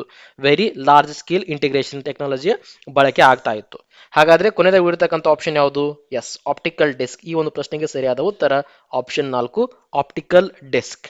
ಓಕೆ, ಇದು ಬರೋದು ನಮಗೆ 5th ಜನರೇಷನ್ ಅಲ್ಲಿ. ಇಲ್ಲಿ ಬರೋದು ನಮಗೆ SLSI ಅಂತ ಹೇಳಿ. SLSI ಅಂದ್ರೆ super large scale integration chips ಅಂತ ಹೇಳಿ. ಸೊ ಇಲ್ಲಿ ಸ್ಟೋರೇಜ್ ಡಿವೈಸ್ ಅಥವಾ ಸ್ಪೀಡ್ ಅಂತ ನೋಡ್ತಾ ಹೋದಾಗ ಆಪ್ಟಿಕಲ್ ಡಿಸ್ಕ್ ನ ಬಳಕೆ ಆಗ್ತಾ ಇತ್ತು. ಓಕೆ, ಏನಪ್ಪಾ ಇದ್ರ ಇಂಪಾರ್ಟೆಂಟ್ ಕ್ಯಾರೆಕ್ಟರಿಸ್ಟಿಕ್ಸ್ ಅಂತ ನೋಡ್ತಾ ಹೋದಾಗ 5th ಜನರೇಷನ್ ಅಲ್ಲಿ ಪ್ಯಾರಲಲ್ ಪ್ರೊಸೆಸಿಂಗ್, ಹಲವಾರು ಟಾಸ್ಕ್ ಗಳು ಆಟೋಮೆಟಿಕ್ ಆಗಿ ಪ್ಯಾರಲಲ್ ಆಗಿ ರನ್ ಆಗ್ತಕ್ಕಂಥದ್ದು ಈ 5th ಜನರೇಷನ್ ಅಲ್ಲಿ, ಪ್ಯಾರಲಲ್ ಪ್ರೊಸೆಸಿಂಗ್. ಹಾಗೆ ಇದಕ್ಕೆ ಬೆಸ್ಟ್ ಎಕ್ಸಾಂಪಲ್ ಅಥವಾ ಅಪ್ಲಿಕೇಶನ್ಸ್ ಯಾವ್ದಪ್ಪ ಅಂತ ನೋಡಿದ್ರೆ ಎಸ್, ನಮ್ಮ ಆರ್ಟಿಫಿಷಿಯಲ್ ಇಂಟೆಲಿಜೆನ್ಸ್ ಅಂದ್ರೆ ರೋಬೋಟಿಕ್ಸ್. Okay, robotics. ಸದ್ಯಕ್ಕೆ ಈ ಒಂದು ಪ್ರಶ್ನೆಗೆ ಸರಿಯಾದ ಉತ್ತರ ಆಪ್ಷನ್ 3 ಆಪ್ಟಿಕಲ್ ಡಿಸ್ಕ್ ಸ್ನೇಹಿತರೆ. ನೆಕ್ಸ್ಟ್ ಪ್ರಶ್ನೆ, what does acronym COBOL stands for in the context of computer programming? So computer programming ಅಲ್ಲಿ ಕೋಬಾಲ್ ಅನ್ನೋದು ಏನು, ಎಕ್ಸ್ಪಾಂಡ್ ಅಂತ ಅರ್ಥ ಬರ್ತದೆ. Option common business oriented language, computer basic operation language, code binary object language and core business optimised logic. Very important, exam ಅಲ್ಲಿ ಪ್ರಶ್ನೆ ಆಗಿದೆ, ನಮ್ಮ KPSC ಅಲ್ಲಿ ಕೇಳಿದಾರ. ಈ ಒಂದು ಪ್ರಶ್ನೆಗೆ ಸರಿಯಾದ ಉತ್ತರ option 1 common business oriented language. Very important, common business oriented language. Okay, ಮುಂದಿನ ಪ್ರಶ್ನೆ, where is the India's fastest super computer Pratyush located? ಭಾರತದ ಫಾಸ್ಟೆಸ್ಟ್ ಸೂಪರ್ ಕಂಪ್ಯೂಟರ್ ಆಗಿರ್ತಕ್ಕಂಥ ಪ್ರತ್ಯೂಷ್ ಎಲ್ಲಿದೆ ಅಂತ ಕೇಳ್ತಾ ಇದ್ದಾರೆ. ಸೊ ಒಂದು ಪಾಯಿಂಟ್ ಅರ್ಥ ಆಯ್ತು ನಿಮಗೆ, ಇಂಡಿಯಾಸ್ ಸ್ಪೀಡ್ ಫಾಸ್ಟೆಸ್ಟ್ ಕಂಪ್ಯೂಟರ್ ಯಾವ್ದಂತ ನೋಡ್ತಾ ಹೋದ್ರೆ ಸೂಪರ್ ಕಂಪ್ಯೂಟರ್ ಪ್ರತ್ಯೂಷ್. ಸೂಪರ್ ಕಂಪ್ಯೂಟರ್ಗಳ ಸ್ಪೀಡ್ ಯಾವ್ದ್ರಲ್ಲಿ ಮೆಜರ್ ಮಾಡ್ತಾರಾ? ಫ್ಲಾಪ್ಸ್. ಆಲ್ರೆಡಿ ಅದು ನಿಮಗೆ ಗೊತ್ತಾಯ್ತು, ಯಾಕಂದ್ರೆ ಮೊನ್ನೆ ಎಕ್ಸಾಮ್ ಅಲ್ಲಿ ಬಂದಿದೆ, floating point operations per second. Okay, ಅಲ್ಲಿ ಎಕ್ಸ್ಪಾಂಡ್ ಅಂತ ಕೇಳಿದ್ರು, ಬಟ್ ಈ ಸೂಪರ್ ಕಂಪ್ಯೂಟರ್ಗಳ ಸ್ಪೀಡ್ ಮೆಜರ್ಮೆಂಟ್ ಅನ್ನು ಕೂಡ ಅದೇ ಫ್ಲಾಪ್ಸ್ ಅಲ್ಲಿ ಮಾಡ್ತಾರ. ಓಕೆ, ಇಲ್ಲಿ ಎಲ್ಲದಪ್ಪ ನಮ್ಮ ಇಂಡಿಯಾದಲ್ಲಿ ಪ್ರತ್ಯೂಷ್ ಅಂತ ನೋಡ್ತಾ ಹೋದ್ರೆ ಇಸ್ರೋ, ದಟ್ ಈಸ್ ಶ್ರೀಹರಿಕೋಟಾ, ಅಥವಾ Indian institute of science Bengaluru, ಅಥವಾ Indian institute of tropical meteorology Pune, and BARC, that is Bhabha atomic research centre Mumbai. Very important, ಇದನ್ನು ಕೇಳಿದಾರೆ ನೋಡಿ ಎಲ್ಲಿದೆ ಅಂತ ಹೇಳ್ಬಿಟ್ಟು, ಸೊ ನೆನ್ಪಿಟ್ಕೋಬೇಕು. ಎಕ್ಸ್ಪಾಂಡ್ ಅಂತ ಬಂದಿದೆ ಬಾರ್ಕ್ ಅಲ್ಲಿ, Bhabha atomic research centre is located at Mumbai or Bombay you can say. ಸದ್ಯಕ್ಕೆ ಈ ಪ್ರತ್ಯೂಷ್ ಲೊಕೇಟ್ ಆಗಿರ್ತಕ್ಕಂಥದ್ದು ಸ್ನೇಹಿತರೆ ಎಸ್, ಪುಣೆದಲ್ಲಿ. Okay, Pune is the right answer, that's right. Next, PCB stands for, PCB ಯ ಫುಲ್ ಫಾರ್ಮ್ ಕೇಳಿದಾರ. Primary computer board, printed circuit board, printed computer board, primary calculate board. Yes ಸ್ನೇಹಿತರೆ, ಸರಿಯಾದ ಉತ್ತರ ಆಪ್ಷನ್ 2 ಪ್ರಿಂಟೆಡ್ ಸರ್ಕ್ಯೂಟ್ ಬೋರ್ಡ್ ಅಂತ ಕರಿತೀವಿ ನಾವು. PC stands for printed circuit board. Next, the main circuit board contained in any computer is called. Main circuit board ಏನು ಕರಿತೀವಲ್ಲ ನಾವು, ಅದ್ರೊಳಗಡೆ ಏನಿರ್ತದೆ, ನಮ್ಮ CPU ಇರ್ತದ, ಅಥವಾ ನಮ್ಮ ಈ ಡ್ರೈವ್ಸ್ ಇರ್ತಾವ, ಒಂದಕ್ಕೊಂದು ಕನೆಕ್ಷನ್ ಏನಾಗಿರ್ತದೆ ಅದೇ ಇರ್ತದ, ಪೆರಿಪರಲ್ ಡಿವೈಸ್ ಬಂದು ಕನೆಕ್ಟ್ ಆಗಿರ್ತಕ್ಕಂಥದ್ದು, everything is taking place in one particular place. Okay, so ಅದನ್ನ ಏನಂತ ಕರೀತಾರ? Motherboard, main board, logic board, all of the above. Yes, common ಆಗಿ ನಾವು ಆಪ್ಷನ್ ಎ ಅಂತ ಹೇಳಿ ಮದರ್ ಬೋರ್ಡ್ ಹಾಕಿ ಬಂದ್ಬಿಡ್ತೀವಿ. ಎಸ್, ಮದರ್ ಬೋರ್ಡ್ ಕೂಡ ಸರಿ. ಅದಕ್ಕೆ ಟೈಮ್ಸ್ ನಾವು ಮೇನ್ ಬೋರ್ಡ್ ಅಂತ ಕೂಡ ಕರಿತೀವಿ, ಲಾಜಿಕ್ ಬೋರ್ಡ್ ಅಂತ ಕೂಡ ಕರಿತೀವಿ. So the main circuit board contained in any computer is called motherboard or main board or logic board. ಸರಿಯಾದ ಉತ್ತರ option D, all of the above. Next, computer understands the instruction only in terms of zeros and ones which is called as. ಕಂಪ್ಯೂಟರ್ಗೆ ಕೇವಲ ಅರ್ಥ ಆಗುವ ಭಾಷೆ ಎಂದರೆ 0 ಮತ್ತು 1. ಇದನ್ನು ಕಂಪ್ಯೂಟರ್ ಭಾಷೆಯಲ್ಲಿ ಏನೆಂದು ಕರೆಯುತ್ತಾರೆ? Assembly language, machine language, high level language, all of the above. ಸರಿಯಾದ ಉತ್ತರ ಆಪ್ಷನ್ 2 ಮಷಿನ್ ಲ್ಯಾಂಗ್ವೇಜ್ ಅಂತ ಕರೀತಾರೆ, ಅಥವಾ ನೀವು ಬೈನರಿ ಅಂತ ಪದವನ್ನು ನೆನಪಿಟ್ಟರು ಕೂಡ ಸಾಕಾಗ್ತದ. ಅಸೆಂಬ್ಲಿ ಲ್ಯಾಂಗ್ವೇಜ್ ಅಂದ್ರೆ it is also it's like move A ಕಾಮ ಬಿ, ಆಡ್ ಎ ಕಾಮ ಬಿ, ಸೊ ಈ ರೀತಿ ಇನ್ಸ್ಟ್ರಕ್ಷನ್ ಅನ್ನ ಬಳಕೆ ಮಾಡ್ಕೋತೀವಿ. ಹೈ ಲೆವೆಲ್ ಅಂದ್ರೆ ನಮ್ಮ ಈ C++, ಜಾವಾ, ಸಿ ಇದೇನು ಬರ್ತದಲ್ಲ, .NET, ಸಮಥಿಂಗ್ ಲೈಕ್ ದಟ್, ಅವೆಲ್ಲವು ಹೈ ಲೆವೆಲ್ ಲ್ಯಾಂಗ್ವೇಜ್ ಅಲ್ಲಿ ಬರ್ತಕ್ಕಂಥದ್ದು. ಸೊ ಕಂಪ್ಯೂಟರ್ಗೆ ಅರ್ಥ ಆಗ್ತಕ್ಕಂಥದ್ದು ಯಾವುದಪ್ಪ? ಜಸ್ಟ್ ಲೋ ಲೆವೆಲ್ ಲ್ಯಾಂಗ್ವೇಜ್, ಅಂದ್ರೆ ಮಷಿನ್ ಲ್ಯಾಂಗ್ವೇಜ್ ಮಾತ್ರ ಅರ್ಥ ಆಗ್ತದ. ಮುಂದಿನ ಪ್ರಶ್ನೆ, dash forms a back bone for building the successful computer system. ಒಂದು ಸಕ್ಸಸ್ಫುಲ್ ಕಂಪ್ಯೂಟರ್ ಸಿಸ್ಟಮ್ ಆಗಬೇಕಾಗಿತ್ತಂದ್ರೆ ಬ್ಯಾಕ್ ಬೋನ್ ಅಂತ ಏನೇ ಹೇಳ್ತೀವಿ ನಾವು, ಕಂಪ್ಯೂಟರ್ ಆರ್ಕಿಟೆಕ್ಚರ್ ಇರಬೇಕಾ, ಅಲ್ಲಿ ಕಂಪ್ಯೂಟರ್ ಮಾಡೆಲ್ ಇರಬೇಕಾ, ಕಂಪ್ಯೂಟರ್ ಇನ್ಸ್ಟ್ರಕ್ಷನ್ ಇರಬೇಕಾ, ಅಥವಾ ಯಾವುದು ಅಲ್ಲ. ವೆರಿ ಇಂಪಾರ್ಟೆಂಟ್ ಸ್ನೇಹಿತರೆ, ಸ್ವಲ್ಪ ಕನ್ಫ್ಯೂಷನ್ ಅನ್ನು ಮಾಡೋ ಪ್ರಶ್ನೆ ಇದು, ಅದಕ್ಕೋಸ್ಕರ ಆ್ಯಡ್ ಮಾಡ್ತಾ ಇದ್ದೀನಿ. ಸರಿಯಾದ ಉತ್ತರ ಆಪ್ಷನ್ 1 ಕಂಪ್ಯೂಟರ್ ಆರ್ಕಿಟೆಕ್ಚರ್. ಅಂದ್ರೆ ಒಂದು ರೀತಿ ಬ್ಲೂ ಪ್ರಿಂಟ್ ಅಂತ ಅರ್ಥ ಮಾಡ್ಕೋಬೇಕು ನೀವು. ಸೊ ಎಕ್ಸಾಮ್ಗೆಲ್ಲ ಹೋಗೋಕ್ಕಿಂತ ಮುಂಚೆ ನಾವೇನು ಬ್ಲೂ ಪ್ರಿಂಟ್ ಅನ್ನು ಓದ್ಕೋತೀವಲ್ಲ, ಬ್ಲೂ ಪ್ರಿಂಟ್ ಅನ್ನು ನೋಡ್ಕೋತೀವಲ್ಲ, ಸೊ ಯಾವ ಒಂದು ಟಾಪಿಕ್ ಮೇಲೆ ಎಷ್ಟು ಪ್ರಶ್ನೆ ಬರ್ತದೆ, ಸೊ ಹಂಗೆ ಇಲ್ಲಿ ಕಂಪ್ಯೂಟರ್ ಅಂತ ಬಂದಾಗ ಅಲ್ಲಿ ಪ್ರಾಪರ್ ಆಗಿ ಅರ್ಥ ಮಾಡ್ಕೋಬೇಕು. ಅಂದ್ರೆ ಎಷ್ಟು ಕೋರ್ ಅದ, ಡುವೆಲ್ ಕೋರ್ ಅದನ, ಕ್ವಾಡ್ ಕೋರ್ ಅದನ, ಅಥವಾ ಸ್ಟೋರೇಜ್ ಏನು ಬಳಕೆ ಆಗ್ತಾ ಇದೆ, ಅಲ್ಲಿ ಮದರ್ ಬೋರ್ಡ್ ಯಾವ್ದು ಬಳಕೆ ಆಗ್ತಾ ಇದೆ, ರ್ಯಾಮ್ ಎಷ್ಟು, ರಾಮ್ ಎಷ್ಟು, ರೈಟ್. ಸೊ ಇದನ್ನ ನಾವು ಕಂಪ್ಯೂಟರ್ ಆರ್ಕಿಟೆಕ್ಚರ್ ಅಂತ ಕರಿತೀವಿ. ಒಂದು ಹೊಸ ಮನಿ ಕಟ್ಟೋ ಹೊತ್ನಾಗೆಲ್ಲ ಹೆಂಗ್ ಮಾಡ್ತೀವಲ್ಲ, ಹಂಗೆ ಕಂಪ್ಯೂಟರ್ನ ಬಿಲ್ಡ್ ಮಾಡೋ ಸಮಯದಲ್ಲಿ ಕೂಡ ಇರ್ತದೆ, ಅದೇ computer architecture. Next, on the motherboard the connection points for the chips are referred as. So ಈ ಚಿಪ್ಸ್ಗಳಿಗೆ ಕನೆಕ್ಷನ್ ಪಾಯಿಂಟ್ ಏನಿರ್ತದಲ್ಲ ಮದರ್ ಬೋರ್ಡಲ್ಲಿ, ಅದಕ್ಕೆ ಏನಂತ ಕರೀತಾರ? Slot, sockets, ports and lines. Very tricky question, so ಗೊತ್ತಿರಲಿ, ಅವುಗಳಿಗೆ ಸಾಕೆಟ್ಸ್ ಅಂತ ಕರೀತಾರ. Okay, socket is the right answer. So ನಮಗೆ ಸ್ಲಾಟ್ ಅಂತಲೂ ಅನ್ಸುತ್ತಾ, ಪೋರ್ಟ್ ಅಂತಲೂ ಅನ್ಸುತ್ತಾ, ಲೈನ್ ಅನ್ಸಲ್ಲ, ಸಾಕೆಟ್ ಕೂಡ ಅನ್ಸುತ್ತಾ. ಗೊತ್ತಿರಲಿ, ಸರಿಯಾಗಿರುವ ಉತ್ತರ ಆಪ್ಷನ್ 2 ಅದಕ್ಕೆ ಪ್ರಾಪರ್ ಆಗಿರ್ತಕ್ಕಂಥದ್ದು, ಸಾಕೆಟ್ ಅಂತೇಳಿ ಕರೀತಾರ. Next, to measure the speed of the processor dash is used. ಪ್ರೊಸೆಸರ್ದ ಸ್ಪೀಡನ್ನು ಮೇಜರ್ ಮಾಡೋಕ್ಕೆ ಏನನ್ನ ಬಳಕೆ ಮಾಡ್ತಾರ? Processing speed, clock speed, memory and unit. ಸರಿಯಾದ ಉತ್ತರ processor. What is processor? Processor ಅಂದರೆ ನಮ್ಮ ಸಿ ಪಿ ಯು ಅಂದಂಗೆ, ಸೆಂಟ್ರಲ್ ಪ್ರೊಸೆಸಿಂಗ್ ಯೂನಿಟ್ ಅಂದಂಗೆ. ಸೊ ಅದರ ಸ್ಪೀಡನ್ನು ಯಾವಾಗಲೂ ನಾವು ಕ್ಲಾಕ್ ಸ್ಪೀಡಲ್ಲಿ ಮೆಜರ್ ಮಾಡ್ತೀವಿ. ಕ್ಲಾಕ್ ಸ್ಪೀಡಲ್ಲಿ ಈ ಸೂಪರ್ ಕಂಪ್ಯೂಟರ್ ಆಗಿರಲಿ ಅಥವಾ ನಾರ್ಮಲ್ ಕಂಪ್ಯೂಟರ್ ಯಾವುದೇ ಇದ್ರೂ ಕೂಡ ಅದರ ಸ್ಪೀಡ್ ಕ್ಲಾಕ್ ಸ್ಪೀಡ್ ಥ್ರೂನೇ ನಾವು ಮೇಜರ್ ಆಗಿರ್ತದೆ. ಓಕೆನಾ? Next, auxiliary memory is also known as. ಈ ಕೆಳಗಡೆ ಕೊಟ್ಟಿರ್ತಕ್ಕಂಥ 4 ಆಪ್ಷನ್ಗಳಲ್ಲಿ ಆಕ್ಸಿಲರಿ ಮೆಮೊರಿ ಅಂತ ಯಾವುದು ಕರೀತೀವಿ ನಾವು? Primary memory, secondary memory, cache memory and register memory. Okay, register ಅಂತ ಬಂದಾಗ ಎಕ್ಸಾಮಲ್ಲಿ ಗೊತ್ತಿರಲಿ, ದಿಸ್ ಇಸ್ ದ ಸ್ಪೀಡ್. ಈ ಕೊಟ್ಟಿರ್ತಕ್ಕಂಥ ಎಲ್ಲ ಆಪ್ಷನ್ಗಳಲ್ಲಿ ಹೈಯೆಸ್ಟ್ ಸ್ಪೀಡ್ ಆಗಿರ್ತಕ್ಕಂಥದ್ದು, ಹಾಗೆ ಸಿ ಪಿ ಯುಗೆ ಅತ್ಯಂತ ಕ್ಲೋಸೆಸ್ಟ್ ಆಗಿರ್ತಕ್ಕಂಥದ್ದು. ಕ್ಯಾಶೆ ಮೆಮೊರಿ ಅಂದರೆ ಸ್ಪೀಡಲ್ಲಿ ರಿಜಿಸ್ಟರ್ ನಂತರ ಬರ್ತದೆ, ಅದರ ನಂತರ ಬರೋದು ಪ್ರೈಮರಿ ಮೆಮೊರಿ, ಅದರ ನಂತರ ಬರೋದು ಸೆಕೆಂಡರಿ ಮೆಮೊರಿ. ಸದ್ಯಕ್ಕೆ ಇಲ್ಲಿ ಆಕ್ಸಿಲರಿ ಮೆಮೊರಿ ಅಂತ ಹೇಳಿ ನಾವು ಸೆಕೆಂಡರಿ ಮೆಮೊರಿಗೆ ಕರಿತೀವಿ. ಓಕೆ, ಸೆಕೆಂಡರಿ ಮೆಮೊರಿ ಅಂದರೆ ನಮ್ಮ ಈ ಹಾರ್ಡ್ ಡಿಸ್ಕ್ ಅನ್ನು ತೆಗೆದುಕೊಳ್ಬೋದು ನಾವು ಇದಕ್ಕೆ. Yes, hard disk is also example for the secondary memory. ಅಥವಾ ನಮ್ಮ S S D, okay, solid state drive ಅಂತ ಬರ್ತದೆ ಎಸ್ ಎಸ್ ಡಿ. ಇವಾಗಿನ ಕಂಪ್ಯೂಟರ್ಗಳಲ್ಲೆಲ್ಲ ಎಸ್ ಎಸ್ ಡಿಯ ಬಳಕೆ ಆಗ್ತಾ ಇದೆ. ಹಾರ್ಡ್ ಡಿಸ್ಕ್ಗಿಂತ ತುಂಬಾ ಸ್ಪೀಡ್ ಆಗಿರ್ತಕ್ಕಂಥದ್ದು ಈ ಎಸ್ ಎಸ್ ಡಿ. ಸೊ ಈ ಸೆಕೆಂಡರಿ ಡ್ರೈವ್ಗೆ, ಸೆಕೆಂಡರಿ ಮೆಮೊರಿಗೆ ನಾವು ಆಕ್ಸಿಲರಿ ಮೆಮೊರಿ ಅಂತ ಕೂಡ ಕರಿತೀವಿ. ಓಕೆ, ನೆಕ್ಸ್ಟ್, ರ್ಯಾಮ್ ಅಲ್ಲಿ ಟೈಪ್ಸ್ ಎಷ್ಟು ಅಂತ ಕೇಳ್ತಾರ. ಗೊತ್ತಿರಲಿ, 2 ಬರ್ತದೆ. ಒಂದು ಎಸ್ ರ್ಯಾಮ್, ಇನ್ನೊಂದು D RAM. S RAM stands for static random access memory, D RAM stands for dynamic random access memory. So ಇವುಗಳಲ್ಲಿ ಕೆಪಾಸಿಟರ್ಗಳ ಬಳಕೆ ಯಾವುದ್ರಲ್ಲಿ ಆಗ್ತದೆ ಅಂತ ಕಮೆಂಟಲ್ಲಿ ತಿಳಿಸ್ತಾ ಹೋಗಿ. ಇವುಗಳಲ್ಲಿ ಕೆಪಾಸಿಟರ್ಗಳ ಬಳಕೆ ಯಾವುದರಲ್ಲಿ ಆಗ್ತದ? ನೆಕ್ಸ್ಟ್, ಮುಂದಿನ ಪ್ರಶ್ನೆ. ಇಲ್ಲಿ 3 ಸ್ಟೇಟ್ಮೆಂಟ್ ಅನ್ನು ಕೊಟ್ಟಿದ್ದಾರೆ. ಈ 3 ಸ್ಟೇಟ್ಮೆಂಟ್ ಕೆಳಗಡೆ ಕೊಟ್ಟಿರ್ತಕ್ಕಂಥ ಯಾವುದಕ್ಕೆ ಹೋಲ್ತದೆ ಅಂತ ಪ್ರಶ್ನೆ ಆಗಿದೆ. ಏನಿದು? It accept the instructions and data from the user. ನಾವು ಕೊಟ್ಟಿರ್ತಕ್ಕಂಥ ಮಾಹಿತಿಯನ್ನು ಅಥವಾ ಡೇಟಾವನ್ನು ತೆಗೆದುಕೊಳ್ತದೆ. ಎರಡನೇದು, it convert these instruction and data in the computer in the acceptable format. ತೆಗೆದುಕೊಂಡಿರ್ತಕ್ಕಂಥ ಡೇಟಾವನ್ನು ಕಂಪ್ಯೂಟರ್ಗೆ ಅರ್ಥ ಆಗುವ ರೀತಿಯಲ್ಲಿ ಬದಲು ಮಾಡ್ತದೆ. ಆಮೇಲೆ it supplies the converted instruction and data to the computer system further. So ಆ ಕನ್ವರ್ಟ್ ಮಾಡಿರ್ತಕ್ಕಂಥ ಡೇಟಾವನ್ನು ಫರ್ದರ್ ಕಂಪ್ಯೂಟರ್ಗೆ ಕಳಿಸ್ಕೊಡ್ತದೆ. ಸೊ ಈ ಫಂಕ್ಷನಾಲಿಟಿ ಮಾಡ್ತಕ್ಕಂಥದ್ದು ಯಾವುದು? Output unit, input unit, C P you and none of the above ಅಂತ ಕೇಳಿದ್ದಾರೆ. ಎಸ್, ಈ ಕೆಲಸವನ್ನು ಮಾಡ್ತಕ್ಕಂಥದ್ದು ಇನ್ಪುಟ್. ಸೊ ನಾವು ಕೊಡ್ತಕ್ಕಂಥ ಡೇಟಾವನ್ನು ತಗೊಂಡ್ಬಿಟ್ಟು ಅದನ್ನು ಪ್ರಾಪರ್ ಆಗಿ ಕನ್ವರ್ಟ್ ಮಾಡಿಬಿಟ್ಟು ಆಮೇಲೆ ಅದನ್ನು ಸಿ ಪಿ ಯು ಕೊಡ್ತದೆ. ಸಿ ಪಿ ಯು ಅದನ್ನು ತಗೊಂಡ್ಬಿಟ್ಟು ಅದ್ರ ಬೇಕಾಗಿರ್ತಕ್ಕಂಥ ಭಾಷೆಯಲ್ಲಿ ಅರ್ಥೈಸ್ಕೊಂಡ್ಬಿಟ್ಟು ಕೊನೆಗೆ ನಮಗೆ ಅದರದ್ದು ಎನಲೈಸ್ ಮಾಡಿ ಔಟ್ಪುಟ್ ಕೊಡ್ತದೆ. ನೀವು ಅದನ್ನು ಸ್ಟೋರ್ ಕೂಡ ಮಾಡ್ಬೋದು ಅಥವಾ ಯಾವುದಾದ್ರೂ ಒಂದು ಮಾನಿಟರಲ್ಲಿ ಡಿಸ್ಪ್ಲೇ ಕೂಡ ಮಾಡ್ಬೋದು. So monitor is a output device. So ಅಲ್ಲಿ ನಾವು ಈಸಿಯಾಗಿ ಡಿಸ್ಪ್ಲೇ ಮಾಡ್ಬೋದು ಸ್ನೇಹಿತರೆ. ನೆಕ್ಸ್ಟ್, ಇದು ಹಲವಾರು ಬಾರಿ ರಿಪೀಟೆಡ್ ಆಗಿ ಬಂದಿದೆ ಪ್ರಶ್ನೆ. ನಾನು ಇದನ್ನು ನಿಮಗೆ ಹೋಮ್ವರ್ಕ್ ಅಲ್ಲಿ ಕೊಡ್ತೀನಿ. ಓಕೆ, ನಂಗೆ ಆನ್ಸರ್ ಬೇಕಿದಕ್ಕೆ. What is the maximum font size in M S Word? M S ವರ್ಡ್ರಲ್ಲಿ ಪಾಂಟ್ ಸೈಜ್ದು ಮ್ಯಾಕ್ಸಿಮಮ್ ಸೈಜ್ ಎಷ್ಟಪ್ಪ? 72, 62, 1638, 1367. ಇಂಪಾರ್ಟೆಂಟ್. ಸೊ ಈ ಪಿ ಡಿ ಒ ಎಕ್ಸಾಮಲ್ಲಿ ಬಂದಿದೆ ಇದು, ಅದಕ್ಕೋಸ್ಕರ ಇದನ್ನು ಆ್ಯಡ್ ಮಾಡ್ತಾ ಇದ್ದೀನಿ. ಸೊ ನೀವು ನನಗೆ ಮ್ಯಾಕ್ಸಿಮಮ್ ಹೇಳಿ, ಹಾಗೆ ಮಿನಿಮಮ್ ಕೂಡ ಹೇಳಿ. Not only for M S Word, ನೀವು ನನಗೆ ಎಕ್ಸೆಲ್ದು ಏನಪ್ಪ ಮ್ಯಾಕ್ಸಿಮಮ್ ಅಲ್ಲಿ ಬರ್ತಕ್ಕಂಥದ್ದು 1, 2, ಎರಡನೇದಾಗಿ ವರ್ಡ್ದು ಏನಪ್ಪ ಮ್ಯಾಕ್ಸಿಮಮ್ ಆಗಿ ಮಿನಿಮಮ್ ಬರ್ತಕ್ಕಂಥದ್ದು, ಮೂರನೇದಾಗಿ ಪವರ್ ಪಾಯಿಂಟ್. ಸೊ ಇದ್ರದ್ದು ಮ್ಯಾಕ್ಸಿಮಮ್ ಹಾಗೆ ಮಿನಿಮಮ್ ಎಷ್ಟಿರ್ತದೆ ಅಂತ ತಿಳಿಸ್ಕೊಡ್ಬೇಕು ನನಗೆ. ಸೊ ಹೋಪ್ ನಿಮಗೆ ಇಷ್ಟ ಆಯಿತು ಅಂತ ಅನ್ಕೊಂತೀನಿ. ಈ ಒಂದು particular session exam point of view ಇಂದ ತುಂಬಾ ಇಂಪಾರ್ಟೆಂಟ್ ಆಗಿರ್ತಕ್ಕಂಥದ್ದು. ಎಕ್ಸಾಮಲ್ಲಿ ಯಾವ ಥರ ಪ್ರಶ್ನೆಗಳು ಬರ್ತಾ ಇದ್ದಾವಲ್ಲ, ಟ್ರಿಕ್ಕಿಯಾಗಿ ಅಂತಹ ಪ್ರಶ್ನೆಗಳನ್ನು ತೆಗೆದುಕೊಂಡು ಬರಬೇಕು, ಕ್ಲಾಸ್ ಮಾಡಬೇಕಂತ ಈ ರೀತಿಯಾಗಿ ಮಾಡ್ತಾ ಇರೋದು. ಹೋಪ್ ನಿಮ್ಗೆ ಇಷ್ಟ ಆಗ್ತಾ ಇತ್ತಂದ್ರೆ ನಮ್ಮ ಎಫರ್ಟನ್ನು ಸಬ್ಸ್ಕ್ರೈಬ್ ಮೂಲಕ ಸಪೋರ್ಟ್ ಮಾಡಿ ಅಂತ ಹೇಳ್ತಾ ಇವತ್ತಿನ ವಿಡಿಯೋನ ಮುಗಿಸೋಣ. ನಮಸ್ಕಾರ.